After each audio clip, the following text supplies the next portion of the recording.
Now, a few months ago, Dimmer released the first single from the album Degrees of Existence, that was Degrees of Existence, and got many people, myself included, very excited about the album's impending release. Well, that day has come, and today I'm talking to Shane Carter from Dimmer all about it. How are you? Good, mate. How are you? Pretty good. Yeah. Would you say you're excited? In my own low-key Dunedin way, yeah, probably. You do carry yourself with quite a low-key energy.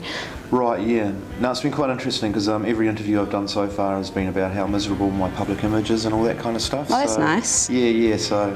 What about it? I think low-key is probably a far more euphemistic way to describe it. You know, I like that description much more. Yeah. So Degrees of Existence, I mean, this is your fourth studio album, and I know that your lineups have always changed from album to album. So who's on the current Dimmer lineup? Well, it actually features a band that I've had together for about 2 or 3 years now. Yep. James Duncan, Kelly Stephen, Dino Carlos. Yeah, and we've done quite a lot of touring together, and so the band is quite a close unit, and that was something that I really wanted to get on this record. I really wanted to get the vibe of the band.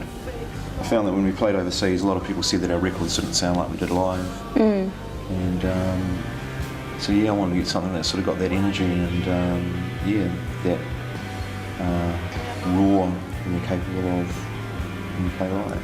Previous to Degrees of Existence, did you change your lineups to try and get different sounds on each of those albums?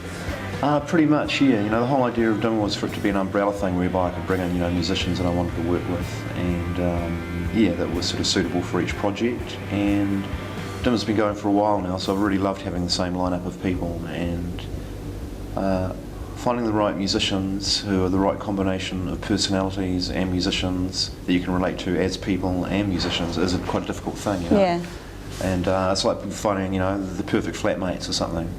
And as you get older, your tolerance for flatmates who don't fit the bill gets less and less, you know? So, yeah, the people who play on this record are people, you know, who already care about each other and respect each other, and that really comes through in the music, I reckon. Obviously, your signature sort of trademarks are always on your songs. I mean, your voice and your guitars and everything else. But are there any particular elements which your new members of your band have brought to the fore which stand out for you? Yeah, well, you know, they all bring something to the table, you know, and oh, you know, like James's guitaring, for instance. I think James is a great guitar player, and he's a great foil. You know, I've always played quite angular guitar, and so does he. And you know, I'm real proud of our twin-axe attack. You know, I think we can, you know, stand up against anybody. You know, Yeah. and yeah, you know, and it's great for someone to play something that, you know, utterly delights you without you having to explain to everybody what I was saying before. And, you know, I respect people, you know, who have got their own opinion on things, you know, and all the musicians that I've worked with on this record are people like that, you know, and you know, they're not there to be, you know, because they want to be in Dimmer or whatever, you know, they're all people who really care about the music, you know, and pour themselves into it, you know, and that's the best you can ask for, really.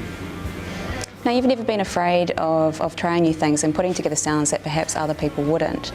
Were there any particular songs on Degrees of Existence which were particularly fun to mess around with? Yeah, well, there's one called Dark Night of Yourself. I actually told this story on my Facebook page, and I probably shouldn't even tell it on TV. No, tell it, go on.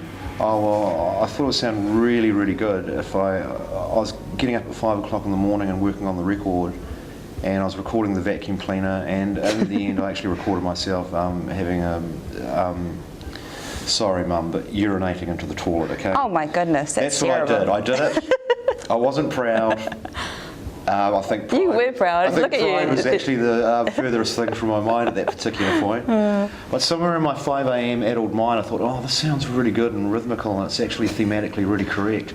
And I would have this, and I called the track Wheeze, as you do. And but then my engineer changed it to special effects. Much more subdued. Yeah, and yeah, Kelly said to me, she said, oh, what does the running water mean? When she heard the track. And I said, oh, well, I don't know, it can mean whatever you want, Kelly, you know, invest your own meaning into it. Yeah, and I thought it sounded really great, and but I eventually got talked out of it, and yeah, I wrote about this on our Facebook page, and as I said, I was actually quite sad that I wasn't the first artist to be to piss on their own record, and But I'm really hopeful that Warner's Music and CRS Management can perhaps arrange some guest appearance on some other people's records. What, like other people's wheeze on? No, just yours. Do wheeze on theirs. Okay, no, that sounds like a good idea. So I didn't actually make it onto the track, but I mean, you could have gotten away with telling them it was just water, and then maybe it would. Well, exactly. Well, the thing is, I tell the story only because I didn't do it. But if I'd done it, of course I wouldn't tell the story. I go, oh no, that's actually special effects. Yeah, it's a water fountain, very it's a peaceful. Juno keyboard, yeah. And would you like that touch on your record? Because I'd be very pleased to do that. In fact, perhaps we can arrange a special sing-along at the next New Zealand Music Awards. Yes, that sounds great. Rather, go on. In the urinals, come along, everybody. No, yeah. Anyway, should we change the subject? Then? Yeah, so, sure. No, that was good fun. Yep. Any other tracks which have, you know, like you actually had like heaps of fun just messing around? Yeah, I don't know if fun's the right word actually. I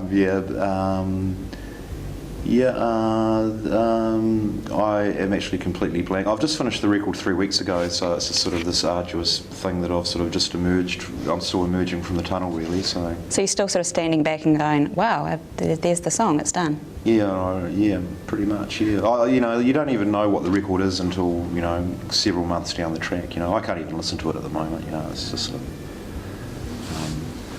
this thing.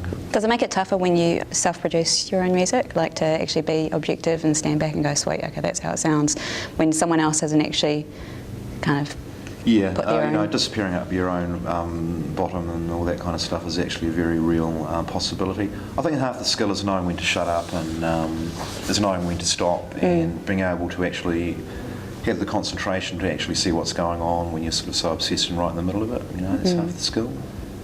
But I worked really hard and just tried to keep my mind together, and even though it's sort of hard to have any objectivity about it, I still have the feeling that it's a good record. Yeah. Well, I'll pay you a compliment. I have to say I've been listening to this for the past 3 days, and I'm a little bit obsessed with this album, which is a good thing. Cheers, mate. Well, I think you've done obsessive music. An amazing job, and I've been telling all my friends about it. So go and buy it because it's really awesome. It's called Degrees of Existence, and it's out now. Album 4 from Dimmer, and it's been a pleasure talking to you today on NZOWN. And we're going to check out the second single from that album. This is Cold Water, which has not got wheeze on it. Oh, there's an idea. New remix.